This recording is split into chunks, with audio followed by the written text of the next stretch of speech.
बुलेटिनच्या सुरुवातीला बातमी आहे पिंपरी चिंचवडमधून। या ठिकाणच्या बहिणाबाई चौधरी प्राणी संग्रहालयात 52 सापांसाठी 8,61,840 रुपयांचे पांढरे उंदीर खरेदी केलेले आहेत। यातला प्रत्येक उंदीर हा 159 रुपयांना विकत घेतलाय। 2 वर्षांसाठी हे उंदीर खाद्य म्हणून पुरवलं जाणार आहे। 1 किंवा 2 उंदीर आठवड्यातून सापांना खायला दिलं जाणार आहे। यासाठी हे उंदीर खरेदी करण्यात आलेत। तर या ठिकाणावरून आढावा घेतलाय आमचे प्रतिनिधी सूरज कसबे यांनी। पिंपरी चिंचवड महानगरपालिकेच्या वतीने उभारण्यात आलेल्या संत बहिणाबाई चौधरी प्राणी संग्रहालय गेल्या 9 वर्षापासून दुरुस्तीसाठी बंद ठेवण्यात आले। तिसऱ्या टप्प्यातील काम अद्याप देखील पूर्ण झालं नाहीये। अजून 1.5 वर्षाचा कालावधी लागणार असल्याची माहिती पिंपरी चिंचवड महानगरपालिकेच्या वतीने देण्यात आली।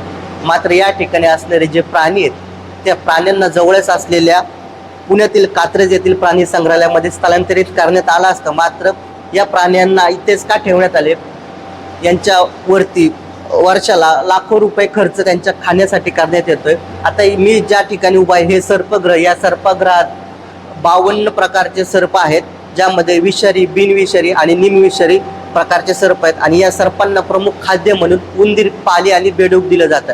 आता या ठिकाणी असलेले बरेचसे जे सर्प आहेत त्यांना उंदीर, खास करून पांढऱ्या कलरचे उंदीर खाद्य म्हणून दिले जातात आणि या उंदीर हे ठेकेदारामार्फत महानगरपालिका घेत असते। आता नव्याने या सर्पालयातील सर्पांच्या खाद्यासाठी पांढरे उंदीर मागवण्याची निविदा काढण्यात आली आहे। 3 ठेकेदारांनी यासाठी अर्ज केले होते, त्यातील एका ठेकेदाराला यामध्ये पात्र करण्यात आले।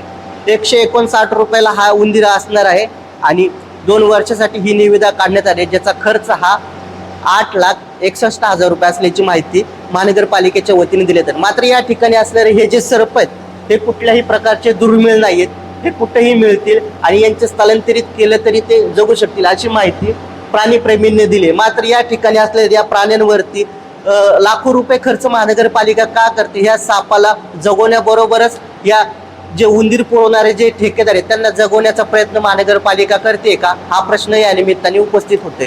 सूरज कसबे, NDTV मराठी, पिंपरी चिंचवड।